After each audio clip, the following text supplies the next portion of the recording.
The housing market feels frozen for a reason. Homes exist, demand exists, but movement does not. Large family houses stay occupied by one or two people while buyers with kids search endlessly for space. Prices climb, listings stay scarce, and frustration grows. This is not about blaming older homeowners. It is about understanding why the system rewards staying put and discourages reasonable moves. By 2026, those incentives line up in a way that keeps many oversized homes off the market longer than people expect. Hi, I'm Carol, Darius's assistant. Let's dive right into it. Tax rules make selling financially unattractive. One of the biggest reasons empty nesters hesitate to sell is the tax treatment of home equity. Federal capital gains rules allow homeowners to exclude a fixed amount of profit when selling a primary residence, but that exclusion has not changed in decades. In many markets, home values have grown far beyond it. For longtime owners, selling can trigger a large tax bill. Many realize they are financially better off holding the home until death, when heirs receive a stepped-up tax basis that wipes out capital gains, a dynamic explained in reporting on how current tax law incentivizes homeowners to keep property rather than sell it. Large homes are concentrated among older owners. This tax dynamic matters because of who owns the housing stock. Older Americans hold a disproportionate share of large single-family homes, including many 3- and 4-bedroom properties built for families.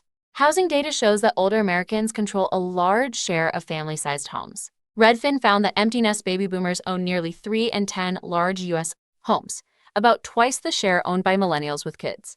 Downsizing often costs more month to month. On paper, downsizing sounds practical. In reality, it often raises monthly expenses. Smaller homes in desirable areas can cost nearly as much as larger ones. New mortgages come with higher interest rates than older loans. Property taxes and insurance often reset after a sale. For many older homeowners, staying in a larger house remains the cheapest option, even if much of the space goes unused. That decision is rational on an individual level, but it limits turnover in the part of the market under the most pressure.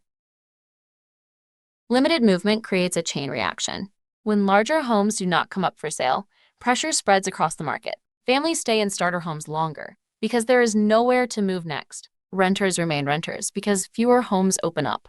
Buyers compete harder for the same limited listings. This gridlock pushes prices higher across multiple tiers. The problem is not only how many homes exist, but how rarely they change hands. Why 2026 matters. During 2026, a large share of the baby boomer generation will be well into their 70s. Maintenance becomes harder, health needs increase. Yet the financial incentives still reward staying put. This does not mean older homeowners should be forced out of their homes. It means the system penalizes reasonable moves and rewards inaction. Until those incentives change, many family-sized homes will remain off the market, even when they no longer fit the household living in them. Well, that's it in a nutshell. Reach out or comment below with any questions. Thanks for watching, and feel free to hit like and subscribe if you'd like to see more of this content, and be sure to make it a wonderful day.